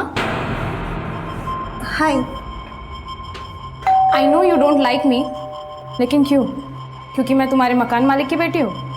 ऐसा कुछ नहीं है स्मृति। हाय नीला। Oh hi, how are you? I'm good, how are you? I'm good, long time, huh? Yes. तुम दोनों एक दूसरे को जानते हो? Yes, she's my darling friend, है ना? वैसे नीलम, ये तो करिश्मा का टॉप है ना? हम तो सब कुछ शेयर करते हैं। ओह, रियली? वैसे करिश्मा, तुम्हारी शादी कौन सी तारीख पर फिक्स हुई है? तुम्हें कैसे पता? मुझे तुम्हारे सारे सीक्रेट्स पता है। ए दरोगा बाबू, हम यहाँ के इज्जतदार बिल्डर हैं, ठीक है? हमारे खिलाफ ऐसा घटिया इल्जाम लगाने का सोचेगा भी नहीं। बहुत बड़ा मिस्टेक कर रहे हैं आप। मिस्टेक तो आपसे हो गई है सना साहब, टाइमिंग की। क्योंकि जिस दिन खुशी गायब हुई उसी दिन आपने मोहल्ले में रोड मैपिंग का काम शुरू करवा दिया। अब ये इत्तेफाक तो नहीं हो सकता। तो क्या लगता है आपको, साजिश है? किसका? हम काम इसलिए शुरू कराए थे काहे कि हमारा पंडित जी बोले थे शुभ मुहूर्त है, हाथ से जाना नहीं चाहिए। अब जगमोहन जी को तो हम मोल भाव करके आज नहीं तो कल मना ही लेते। हम बिल्डर आदमी हैं, मकान बनाते हैं, किडनैपिंग का मंसूबा नहीं। हो गया बातचीत। अब हम आपका किसी भी सवाल का जवाब नहीं देंगे। आपको जो भी पूछना हो हमारा वकील के सामने पूछिएगा। चलते हैं।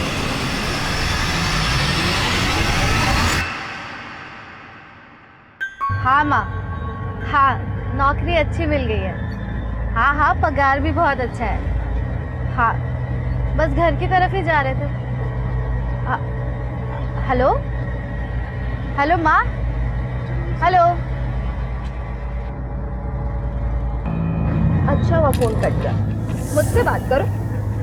सच कह रहे हो, मेरी लाइफ का नहीं ये बेस्ट फेज है। भैया कितना हुआ?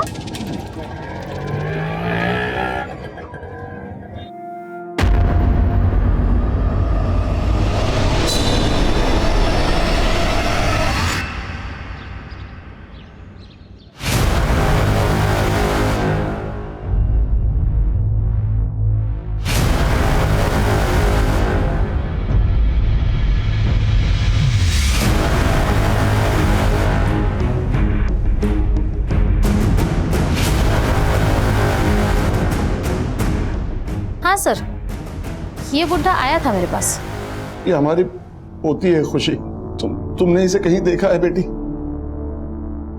इसे यहाँ तो नहीं देखा, आसपास में और भी अड्डे हैं, वहां पूछ लो। सब जगह पता की, कहीं नहीं मिली। हो सकता है इसे दिल्ली पहुंचा दिया हो। मैं पता देती हूँ तुम्हें वहां के सबसे बड़े बाजार का। कब की बात? कुछ दिन पहले की बात। ओके। हाँ जानना, बिल्कुल सही वक्त पे फोन किया। तुरंत दिल्ली पुलिस से कांटेक्ट करो। जगमोहन शायद दिल्ली गए और मैं भी दिल्ली जा रहा हूँ। सर, खुशी मिसिंग केस से जुड़ी एक बात पता चली है। बेहतर होगा कि आप दिल्ली जाने के बजाय झारखंड आ जाएं। ऐसी क्या बात पता चली?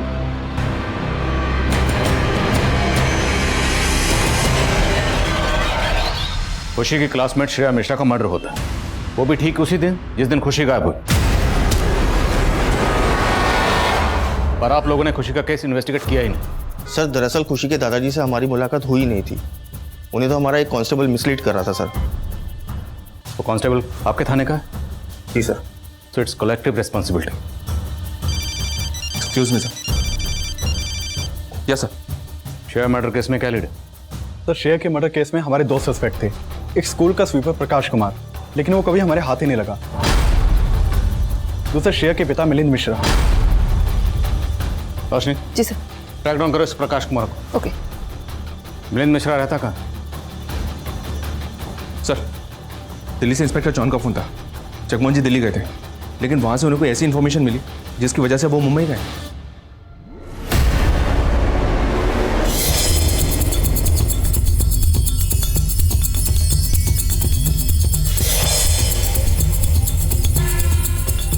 साहब, 6 महीने हो गए हमारी बच्ची श्रेया की हत्या को, लेकिन अब तक यहाँ की पुलिस ने हमारे ऊपर शक करने के सिवाय कुछ नहीं किया है।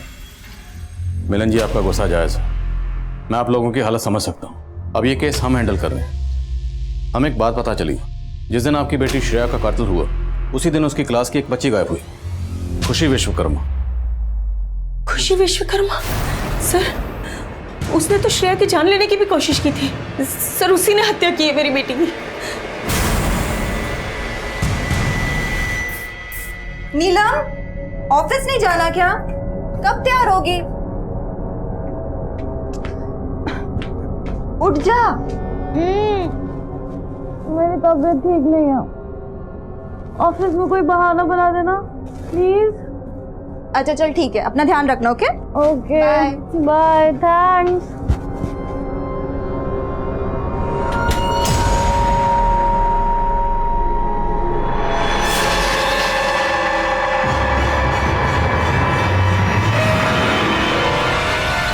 हेलो, हाँ वो चली गई। एक मिनट, ये 3 नंबर वाला स्क्रीन दिखाइए, फुटेज चेक कीजिए उस दिन का। फुटेज में साफ दिख रहा है सर कि उस दिन खुशी स्कूल आई थी, लेकिन खुशी ने यूनिफॉर्म नहीं पहनी। लेकिन सर एक बात तो पक्की है, उस दिन जरूर स्कूल में ऐसा कुछ हुआ था जिससे खुशी और श्रेया दोनों जुड़े। सर, स्वीपर प्रकाश कुमार का पता चल गया है। निकाल लो उस चूहे को बिल से। जी सर।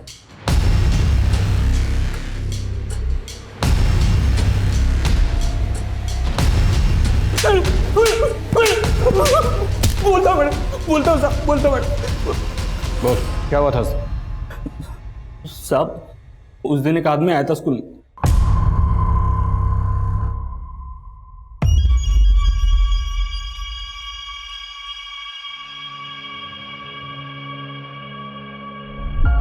ओ भाई ये आओ। क्या हुआ? अरे गेट खोल दो, उस स्कूल का कुछ सामान आया है, वो रखना है। भाई ये गेट तो नहीं खुलेगा, और कोई देख लेगा ना तो हमें डांटेगा। सामने से आइए, जाओ। अच्छा सुनो,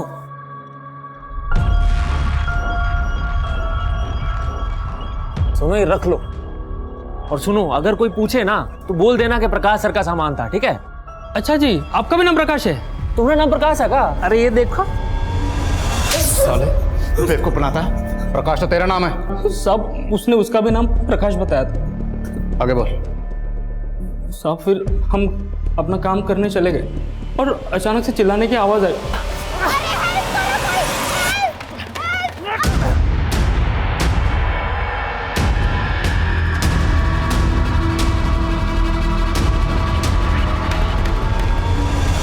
गाड़ी कौन सी थी? नंबर क्या था? साहब नंबर तो नहीं देख पाए साहब। रंग तो याद होगा? साहब मरून ब्राउन कलर का ऐसा कुछ टेम्पो था साहब। साहब हम बहुत डर गए थे क्योंकि पुलिस आई और ताला और चाबी के बारे में पूछने लगी। इससे पहले हमसे कुछ पूछती तो हम वहाँ से भाग निकले साहब। वो जो आदमी उस दिन स्कूल में आया था, उसका स्केच बनवा सकते हो? जी सर, बनवा सकता हूँ। इस टेम्पो वाले प्रकाश का स्केच तैयार होती सारे ट्रांसपोर्टर उसको दिखाओ। जानना, ये प्रकाश मुझे जल्द से जल्द लॉकअप में चाहिए। सर क्या खुशी ने श्रेया को मारने की कोशिश की? ये कैसी बात कर रहे हैं सर आप? मैम, ये बात खुद श्रेया के पेरेंट्स ने हमें बताई। श्रेया के पेरेंट्स? हाँ सर, मैं आपको बताती हूँ कि उस दिन क्या हुआ था। खुशी और श्रेया दोनों बहुत ही अच्छे दोस्त थे और ये जो कुछ भी हुआ ये अनजाने में हुआ था सर। श्रेया ये ले आइसक्रीम। हाँ नहीं, हम नहीं खाएंगे। क्यों? हमें डॉक्टर ने मना किया है। अरे श्रेया, एक बार खाने से कुछ नहीं होता है, किसी को पता नहीं चलेगा। बहुत ड्रेस के खा ले। पता है मुझे स्ट्रॉबेरी ना बचपन से पसंद था। बाबा हमारे लिए ना हमेशा ही लाते थे। अच्छा है ना?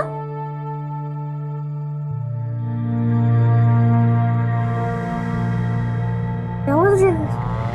क्या हुआ? श्रेया, श्रेया क्या हुआ है? खुशी ने श्रेया को आइसक्रीम एज अ फ्रेंड दिया था, ना कि उसकी जान लेने के लिए। ये बात श्रेया और खुशी दोनों ने कंफर्म किया था, लेकिन ये बात कोई नहीं समझा, खुद श्रेया के पेरेंट्स भी नहीं। ये लड़की हमारी बच्ची की जान लेना चाहती है। वो तो यही कह रहे थे कि खुशी ने श्रेया को मारने की कोशिश की, इसलिए मैनेजमेंट ने दबाव में आकर खुशी को 1 हफ्ते के लिए सस्पेंड किया। उस दिन के बाद फिर खुशी कभी स्कूल नहीं आई सर।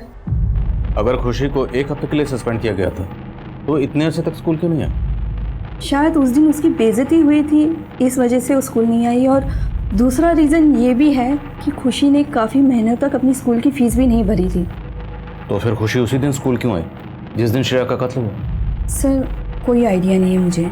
सर स्केच आ गया। अच्छा, आप इस आदमी को पहचानती हैं? जी नहीं सर। खुशी मिसिंग केस और श्रेया मर्डर केस जुड़े हुए तो नजर आ रहे थे, लेकिन अब भी कई सवाल थे जिनके जवाब मिलने बाकी थे। क्राइम ब्रांच इस केस से जुड़े हर एंगल को बारीकी से स्कैन कर रही थी, लेकिन अब तक उन्हें कोई सफलता नहीं मिली थी। और आखिरकार बहुत कोशिशों के बाद क्राइम ब्रांच खुशी के दादा जगमोहन को ट्रेस करने में कामयाब हो पाई। आप लोगों ने पहले ही हमारा साथ दिया होता तो आज हमारी खुशी हमारे पास हो। हम पता लगा रहे हैं, बहुत जल्द ढूंढ लेंगे। आप ये बताइए कि जिस दिन खुशी गायब हुई उस दिन आपने उसके स्कूल में पता किया? स्कूल में क्या पूछते? वो तो कई महीनों से स्कूल गई ही नहीं। लेकिन उस दिन वो स्कूल गई थी और उसी दिन श्रेया का मर्डर हुआ। कहना क्या चाहते हैं आप? जगमोहन जी, मैं जो कह रहा हूं उसे शांति से सुनिएगा। श्रेया के घर वालों को ऐसा लगता है कि खुशी के स्कूल छोड़ने से कुछ महीने पहले खुशी ने श्रेया को मारने की कोशिश की थी। आइसक्रीम खिलाना जान से मारना होता है क्या? 14 साल की है खुशी और आपने उनकी बात पर विश्वास कर लिया? हम सिर्फ सबूत पर विश्वास करते हैं। हमें तो यह भी पता चला कि आपके ऊपर अपनी बेटे और बहू को मारने का इल्जाम भी लगा हुआ। ये सच है कि हमारे बेटे का मनमुटाव चल रहा था, इसीलिए वो अपनी पत्नी और बच्ची को लेकर हमारा घर छोड़ के चला गया? हम सामान लेके बाहर जा रहे हैं, आ जाइएगा।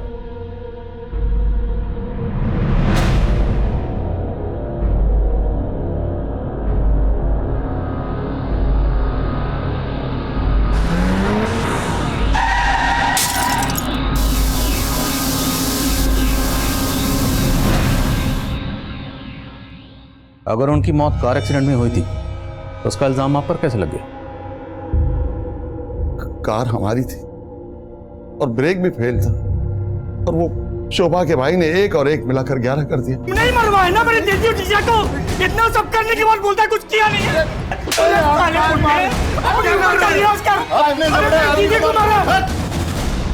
ये कैसा एक्सीडेंट था जिसमें आपका बेटा और बहू दोनों मारे गए और पोती बच गई? नहीं, हमारी पोती भी उनके साथ मर गई थी।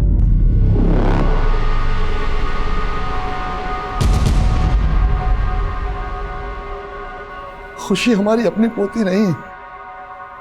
खुशी आपकी जिंदगी में कैसी आई? हम तो यही मानते हैं सर कि भगवान ने खुशी को हमारी बिखरी हुई जिंदगी में खुशी लौटाने के लिए भेजा था। जब से पैदा हुई है ना, जीना हराम कर दिया मेरा। खाना गिरेगी तू, खाना गिरेगी नीचे। हमारे घर के सामने एक किराएदार रहता था, उसकी बेटी थी खुशी, लेकिन उसे खुशी से नफरत छोड़ के चले जाएंगे अंदर तुझे। रतन, काहे को डांट रहा अरे लड़की को? चाचा आप मत बोलिए बीच में। खुशी की गलती सिर्फ इतनी थी कि वो एक लड़की थी, उसके बाप को लड़का चाहिए था। और फिर एक रात खुशी बाहर खड़ी रो रही थी, दरवाजे पर ताला लगा हुआ। हम खुशी को अपने घर ले आए कि उसका बाप आएगा, उसको लेकर जाएगा, लेकिन उसका बाप कभी लौट कर आया ही नहीं, क्योंकि उसको खुशी की जरूरत ही नहीं थी। उसके बाद हम कभी अकेले थे ही नहीं। खुशी को हमने अपनी पोती बना लिया, अपनी जान बना लिया। आप खुशी को कैसे भी ढूंढ के ले आइए साहब। हम खुशी को जल्द से जल्द ढूंढ निकालेंगे, अब बेफिक्र रहिए। सर, ये जगमोहन जी की कहानी तो इमोशनल है, पर मुझे अभी एक डाउट है। क्या? सर, इनकी माली हालत काफी खराब है, ऊपर से इनकम का भी कोई सोर्स नहीं है। खुशी की स्कूल फीस भी पिछले कई महीनों से बकाए थी।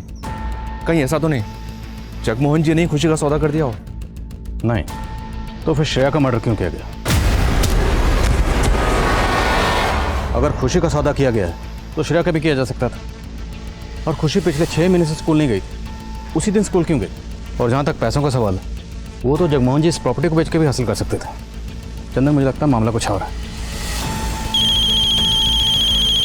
हाँ रोशनी, बोलो। सर, एक आदमी मिला है जिसने टेम्पो वाले प्रकाश को स्केच से पहचान लिया है। हम ड्राइवर हैं साहब, और कुछ महीना पहले ये आदमी हमारे पास आया था। ट्रक तुम्हारा है का? सेठ का है भैया, हम तो ड्राइवर हैं इसके। अच्छा, कितना कमा लेते हो? 18,000 मिल जाता है महीने का। हम 25,000 देंगे तुमको, हमारे लिए ट्रक चलाओगे? हाँ, काहे नहीं चलाएंगे, जरूर चलाएंगे भैया। ठीक है। अच्छा, तुम्हारा नाम क्या है? हमारा नाम जीतू है। क्या बोले? जीतू, जीतू। अरे अरे कमाल का संजोग है, हमारा नाम भी जीतू है। अच्छा? हाँ। अरे तो आज से जीतू, तुम इस जीतू के लिए ट्रक चलाओगे, ठीक है? हाँ। इसने अपना नाम भी जीतू बताया? जी सर, और उसके बाद हम इसका टेम्पो चलाने लगे। ये लीची की सप्लाई करते थे।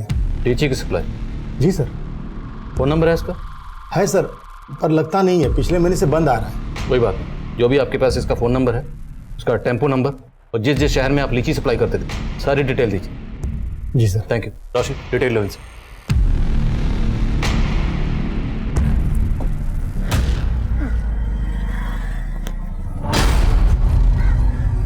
क्या बात है स्मृति, तुम मेरा पीछा कर रही हो? करिश्मा देखो, मैं तुम्हारा पीछा नहीं कर रही हूँ, बहुत जरूरी बात करनी है। मैं जानती हूँ तुम्हारे और नीलम के बीच क्या चल रहा है, बहुत दिनों से नोटिस कर रही हूँ। मेरी मानो, नीलम को छोड़ दो। ये मेरा पर्सनल मैटर है स्मृति, तुम इसमें इंटरफेयर क्यों कर रही हो? करिश्मा, आई रियली लव यू, और मैं तुम्हें उसके साथ नहीं देख सकती। तुम जाओ यहाँ से, और मेरे और नीलम के बीच कभी मत आना, समझी? नीलम तुम्हें धोखा दे रही है। बकवास बंद करो। मुझे भड़काने के लिए अगर नीलम के खिलाफ कुछ भी बोला ना तो मुंह तोड़ दूंगी तेरा, समझी? करिश्मा, तुम्हें अगर यकीन नहीं हो रहा ना तो मेरे साथ चलो, I can prove it. Sir, driver Jitu ने जो टेम्पो नंबर बताया वो फर्जी है। सर, ये जीतू ड्राइवर टेम्पो को लेकर जयपुर, आगरा, चंडीगढ़, मुंबई, हैदराबाद इन शहरों में जाता था, लेकिन इन शहरों के किसी भी लीची डिस्ट्रीब्यूटर का ना तो हमारे पास प्रॉपर एड्रेस है और ना ही नंबर। फर्जी नंबर प्लेट लगाकर अलग अलग शहरों में टेम्पो भेज रहा था। पक्का कोई बड़ा जोन कर रहा होगा। राइट सर, कोई ना कोई इलीगल काम ही कर रहा होगा। ड्राइवर जीतू को इसलिए हायर किया होगा कि अगर किसी गलत काम में फंसे तो जीतू फंसे। काफ़ी शातिर आदमी है ये सर। शातिर तो है, जिससे मिलता है उसका नाम अपना लेता है। जीतू से मिला तो जीतू बन गया, और प्रकाश से मिला तो प्रकाश, जबकि इसका असली नाम कुछ और ही होगा। उस ट्रक के मालिक जीतू और प्रकाश की लीड की तलाश में पुलिस ने कुल 10 से भी ज्यादा शहरों को छान मारा था और उन्हें झारखंड के ही एक छोटे से गांव से एक महत्वपूर्ण जानकारी मिली जो पुलिस के लिए एक ब्रेक थ्रू साबित होने वाली थी। ये तो दुर्गा प्रसाद है। इत्तेफाक से हमारा नाम भी दुर्गा है। इसी बात से बात शुरू हुई। 4 साल पहले यह हमारे घर आया और हमारी बेटी को शहर लेके गया। लेकिन सर, नीलम ने अपनी माँ से कुछ दिनों पहले कांटेक्ट किया। उसने बताया कि वो मुंबई में एक अच्छी जॉब कर रही है, लेकिन कुछ हफ्तों से सर उसका मोबाइल फिर से बंद आ रहा है। सर, ये नीलम की फोटो। हाँ माँ, हाँ, नौकरी अच्छी मिल गई है, पगार भी बहुत अच्छा है। सर, जब नीलम की अपनी माँ से आखिरी बार बात हुई तब वो मुंबई के सबर्ब मलाड में रह रही थी। सर ये प्रकाश उर्फ जीतू जिन शहरों में अपना टेम्पो बेचता था, वहाँ के सभी पुलिस थानों में मैंने इसका स्केच शेयर किया था। उनमें से चंडीगढ़ पुलिस ने कंफर्म किया है ये लड़कियों का सप्लायर है। गरीब घरों की लड़कियों को बहला फुसला कर शहर लेकर आता है और उन्हें बेच देता है। इस प्रकाश और जीतू तक हमें ये नीलम पहुंचा सकती है। इस नीलम के नंबर की डिटेल्स निकलो, मलाड पुलिस से कांटेक्ट करो, इसे ट्रेस करवाओ। चन्ना सर, मुंबई चलने की तैयारी करो। इस मिस्ट्री वाले ताले की चाबी ये नीलम है।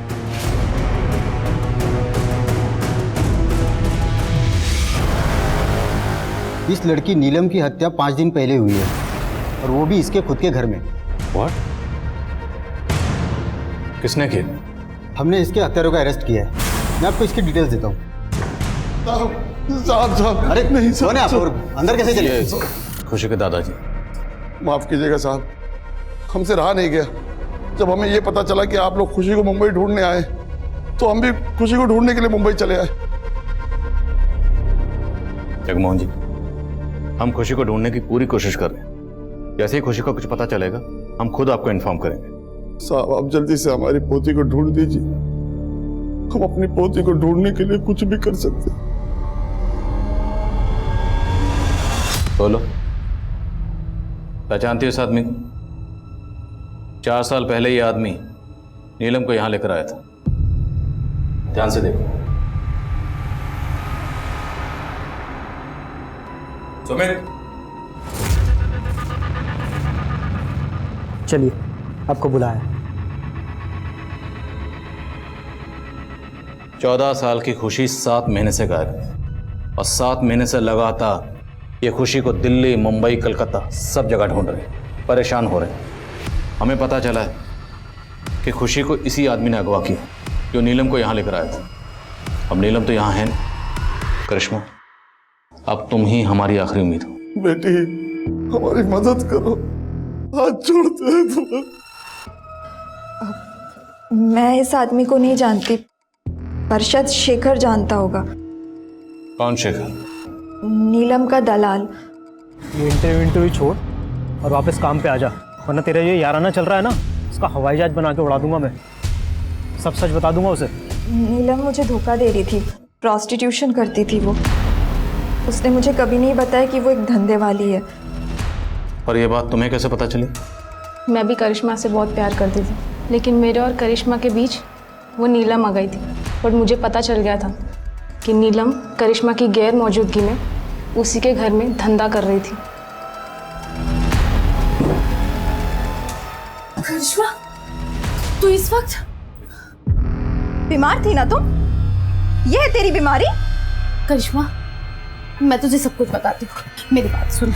मत छू मुझे। करिश्मा, करिश्मा देख, मैं तुझे नहीं छोड़ सकती। प्लीज समझने की कोशिश कर, मैं तुझे सब कुछ बताती हूँ।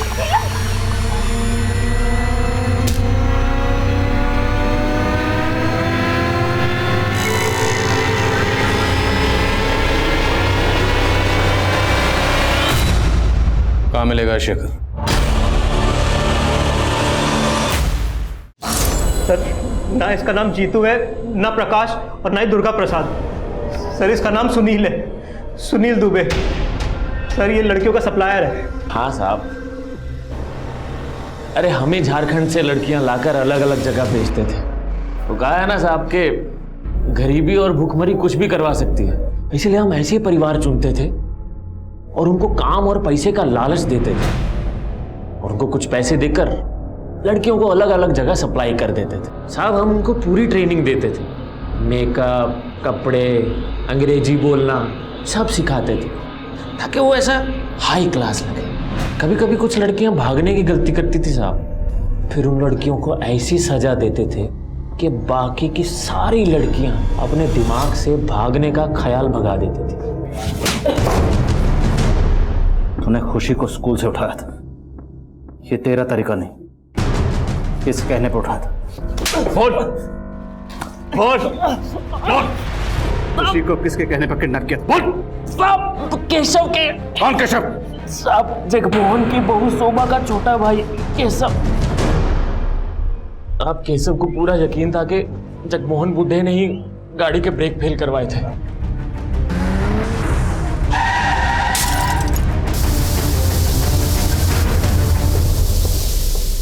और वो ये भी समझ गया था कि वो जगमोहन को कानून के रास्ते सजा नहीं दिलवा पाएगा। अब इसीलिए उसने हमको फोन किया। खुशी, अरे छोड़ो खुशी, कहाँ ले गई? अरे हेल्प करो कोई, हेल्प हेल्प। सजा दीजिए हमको, सजा दीजिए, लेकिन उससे पहले उस जगमोहन को फांसी पे लटकाइए। वही कातिल अपने बेटे का, हमारी बहन का गुनहगार है वो। नफरत की आंखों से देखेगा ना तो सब कुछ गलत दिखेगा तुझे, समझ में आए?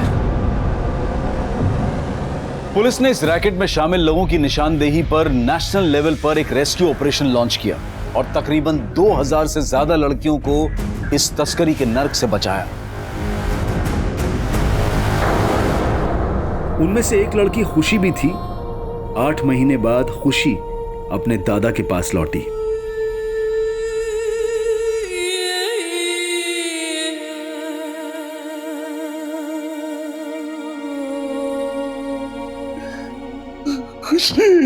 नहीं, छूना मत हमें, आप मेरे भेजा था आपको वहां पे। खुशी बेटा, आपको किसने कहा कि आपके दादा ने आपको बेचा था?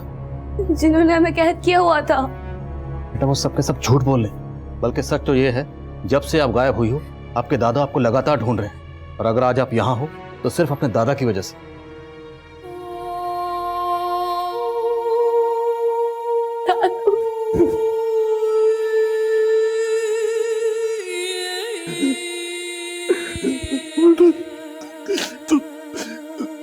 वो दिन स्कूल कहाँ गई थी? श्रेया का ऑपरेशन होने वाला था, हमें पता था उसके बाद हम उससे मिल नहीं पाएंगे। उससे गुड लक बोलने गए थे, लेकिन वहां पे उस आदमी ने हमको पकड़ लिया। लड़कियों की तस्करी के इस रैकेट से जुड़े लोग शायद कभी पकड़े ही नहीं जाते, लेकिन खुशी के दादा जगमोहन ने जो हिम्मत दिखाई, अपनी पोती को घर वापस लाने के लिए जिस तरह वो सिस्टम से जूझते रहे, उन्हीं की बदौलत ये खुशी मिसिंग केस रोशनी में आया और आखिरकार सॉल्व हुआ। मानव तस्करी हमारे समाज का एक घिनौना सच है और इसके पनपने की कई वजह हैं, लेकिन उनमें से सबसे बड़ी वजह है गरीबी। और इस रैकेट को चलाने वाले गिद्ध ये बात अच्छी तरह से जानते हैं। अक्सर पैसे और बेहतर जिंदगी का लालच देकर वो गरीब माँ बाप के बच्चों को अपना शिकार बनाते हैं। अगर मानव तस्करी पर काबू पाना है तो उसके लिए सिर्फ पुलिस और प्रशासन को ही नहीं बल्कि पूरे समाज को आगे आना होगा। हम सबको एक जिम्मेदार और सतर्क नागरिक बनकर इस जुल्म के खिलाफ आवाज उठानी होगी, तभी हमारे बच्चे एक महफूज जिंदगी जी पाएंगे। अब मैं अनूप सोनी आपसे विदा लेता हूं, फिर मुलाकात होगी क्राइम पेट्रोल सतर्क के ब्लैक हेडलाइंस अध्याय में एक और नए केस के साथ। और याद रखें, क्राइम और आपके बीच में सिर्फ इतना फर्क है कि आप कितने सतर्क हैं। सतर्क रहें, सुरक्षित रहें। जय हिंद।